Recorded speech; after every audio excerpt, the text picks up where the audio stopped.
लगती है? Yes ma'am. आपने कभी घर में मम्मी से, पापा से, दादाजी से, दादी जी से, नानी माँ से, नाना जी से कोई कहानी कभी सुनी?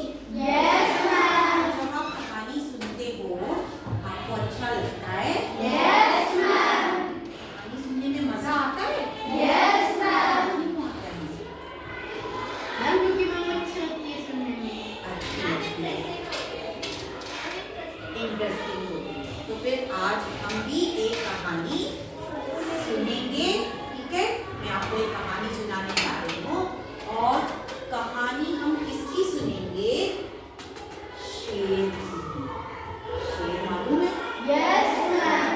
कैसे आवाज निकालता है? डर लगता है आपको?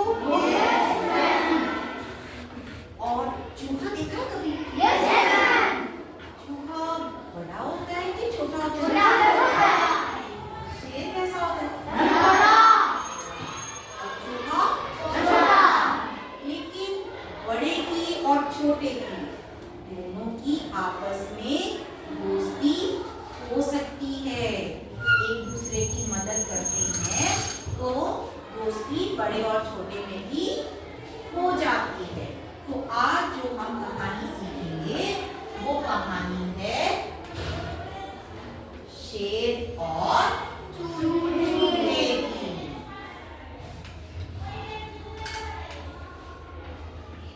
ठीक है, तो हम ये कहानी सीखेंगे आज और फिर हम देखेंगे कि हमने कहानी से क्या सीखा, क्या समझा। ठीक है, तो एक बार की बात है, एक जंगल में एक शेर सो रहा था। जंगल मालूम है? यस जंगल में क्या होते हैं? मैम जानवर। अलग तरह के जानवर, पक्षी सब वहाँ पर होते हैं और वो वहाँ पर बहुत ही आजादी से रहते हैं। आजादी मालूम है? Yes ma'am. जहाँ कोई भी बंधन नहीं है। तो एक बार की बात है, एक शेर जो था वो जंगल में एक पेड़ के नीचे सुस्ता रहा था। क्या कर रहा था? सुस्ता रहा था। सुस्ता रहा था मतलब सो रहा था। बहुत आराम से, शांति से, कोई शोर नहीं था, उसको बहुत अच्छे से नींद आ रही थी। आपको भी नींद आती है तो शोर होता है तो अच्छा लगता है क्या? No ma'am. तो वो भी मजे से सो रहा है। अब वहीं जहाँ पर शेर सो रहा था वहां पर एक चूहा उछलता उछलता आ गया और शेर के ऊपर चढ़ गया। कभी उसके ऊपर चढ़ जाता, कभी उससे नीचे उतर जाता, फिर चढ़ता, फिर उतरता। उसको इस शरारत में बहुत मजा आता। आप लोग भी शरारतें करते हो ना? Yes ma'am. तो शरारत में मजा आता है। Yes ma'am. लेकिन शरारत ऐसी होनी चाहिए जिससे किसी को भी परेशानी ना हो। ठीक है, घर में भी शरारत करते हो तो मम्मी पापा से डांट पड़ती है? Yes ma'am. ज्यादा शरारत होने पर क्या होता है? फिर मम्मा पापा से आपको क्या मिल जाती है? चेतावनी भी मिल जाती है। चेतावनी क्या होती है? दिया जाता है आपको कि अब अगर आपने फिर शरारत ऐसी की तो आपकी पिटाई भी हो सकती है, डांट भी ज्यादा पड़ सकती है ना? यस तो मैम। वो चूहा जो है बार बार शेर के ऊपर चढ़ता उतरता उसे परेशान कर रहा था। अब उस चूहे ने जब इतनी बार उसको परेशान किया तो उसके बाद क्या हुआ? शेर गुस्से में आ गया। जब शेर गुस्से में आया तो उसने चूहे की तरफ बहुत ही गुस्से में देखा। इस तरीके से देखा कि जैसे कि वो उसको खा जाएगा।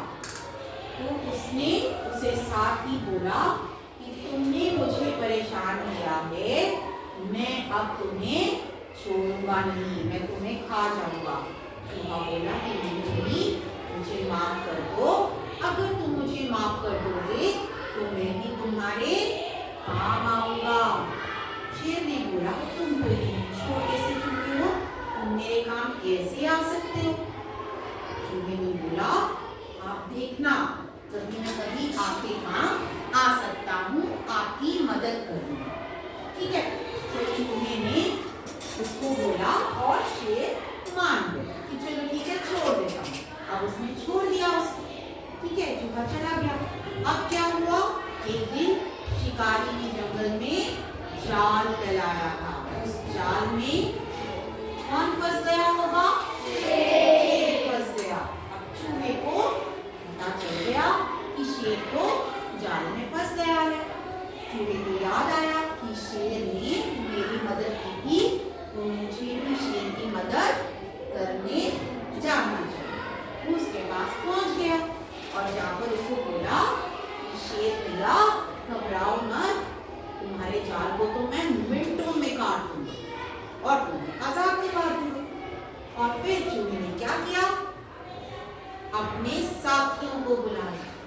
जल्दी ही इतने सारे चूहे वहां पर उस जाल के पास जिसमें शेर फंसा हुआ था वहां पर पहुंच गए।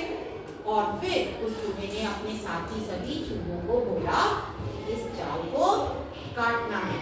सब जल्दी से जाल को काटने में लग गए और जल्दी ही जाल पूरा कट गया और शेर आजाद हो गया। शिकारी जब तक वापस आया कि शेर को लेकर जाऊंगा, उतनी देर में तो शेर वहां से निकल गया था।